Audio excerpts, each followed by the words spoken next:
Na segunda metade do século XX, a história da América Latina e do Caribe esteve marcada pela vida e obra de Fidel Castro, amado por milhões de pessoas, oprimidas em todo o mundo, e temido pelos poderosos do sistema. O nome de Fidel nunca foi indiferente para a história. Nascido em 13 de agosto de 1926, Fidel tornou Cuba conhecida no mundo inteiro. Fidel Castro Ruz es Cuba.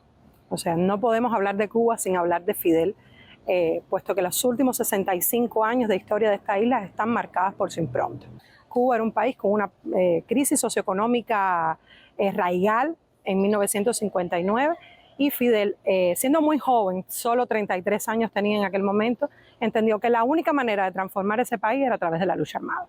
Y lo hizo, libró una guerra de poco más de 2 años que lo llevó al poder, a un poder al cual no aspiró.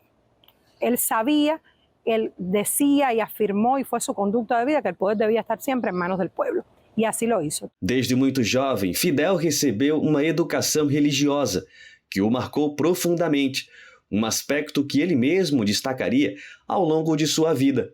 Essa experiência educacional, junto com seu contato com aqueles que sofriam com a desigualdade e a pobreza, sua fascinação com as ideias de independência, em especial pelo pensamento de José Martí, foram aspectos que moldariam a profunda concepção humanista que acompanharia Fidel por toda a sua vida. Com Fidel sucede que él es una persona que viene de una enseñanza jesuita y nosotros no podemos renunciar a eso.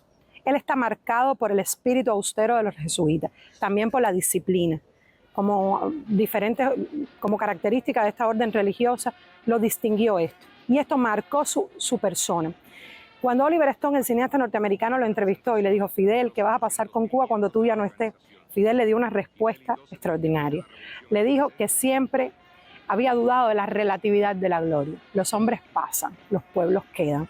Toda la gloria del mundo cabe en un grano de maíz. Apesar de ter se tornado o principal líder do processo revolucionário, Fidel não assumiu o governo de Cuba após o triunfo da Revolução. Durante os primeiros 17 anos da Revolução, o presidente de Cuba foi Osvaldo Dorticos.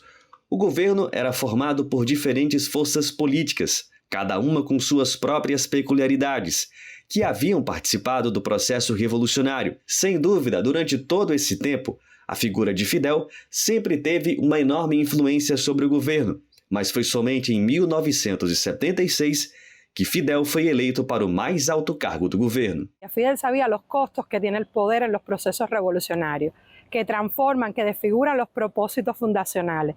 Cuando triunfa la revolución, él no ocupó cargo en la estructura del gobierno que se llamó Gobierno Provisional Revolucionario, porque era sencillamente una estructura que debía transformar el país.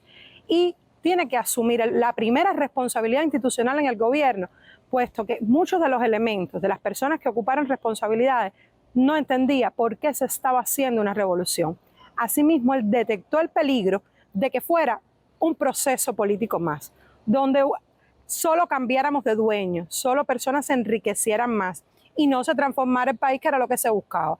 Fíjate que solo transcurren 4 meses de que él adopta la medida más importante que adoptó la Revolución Cubana en su primera etapa, que es la Ley de Reforma Agraria, la distribución de las tierras para todos, o para los que la trabajaban. Y eso te da la medida del papel que le está dando al pueblo, al campesino, a la persona más humilde, la estructura de poder revolucionario. Apesar de vir de uma família privilegiada, Fidel escolheu dedicar sua vida aos pobres através da pedagogia do exemplo. Ele não apenas colocou sua própria vida em risco na luta revolucionária, mas também, quando a Revolução triunfou e realizou a reforma agrária, foram suas propriedades e as de sua família as primeiras a serem distribuídas entre os camponeses pobres. Uma vez consolidada a Revolução, ele nunca aceitou presentes e doou tudo o que recebeu para o povo de Cuba. E se dedicou a sofrer la suerte de los otros, a solidarizarse con aquellas causas que él entendía afectaban más a la esencia de los seres humanos. Esa es la mayor lección de ética que podía darnos. Vivió y murió como vivió, rodeado de las personas que le profesaron una admiración, un cariño excepcional. Y no es fortuito que el pueblo cubano haya bañado las calles cuando él falleció. O sea, que las personas hayan derramado las lágrimas, incluso personas que nunca lo conocieron, niños, ancianos, y también el respeto que le profesaron sus enemigos. O sea, podías decir que no comulgabas en ideas con él, pero no podías dejar de reconocer que era una persona excepcional de nuestros tiempos, e isso é o que Cuba agradece. Uma das coisas que mais impressiona os visitantes estrangeiros de Cuba é o fato de não haver uma única estátua de Fidel Castro ou uma única rua com seu nome em qualquer lugar da ilha. Contra o culto à personalidade, Fidel proibiu qualquer tipo de homenagem a ele, consciente de que o único tributo digno de ser prestado é o afeto de seu povo e que o único triunfo verdadeiro é que as ideias permaneçam. Fidel siempre manifestó la preocupación por el culto a la personalidad. Decía primero que el poder envilecía a los hombres y que el hombre que se creyera el poder estaría siempre en desventaja con respecto a la historia.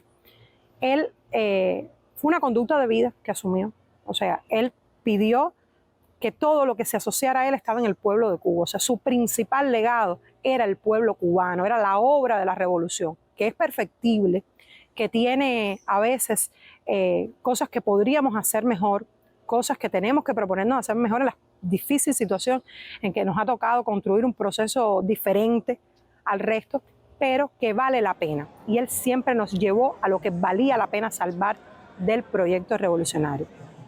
Y te lo dije ahorita, los hombres pasan y los pueblos quedan, ese es su legado. En su última locución a los cubanos, en el Congreso del Partido, dijo que quedarían las ideas de los comunistas cubanos.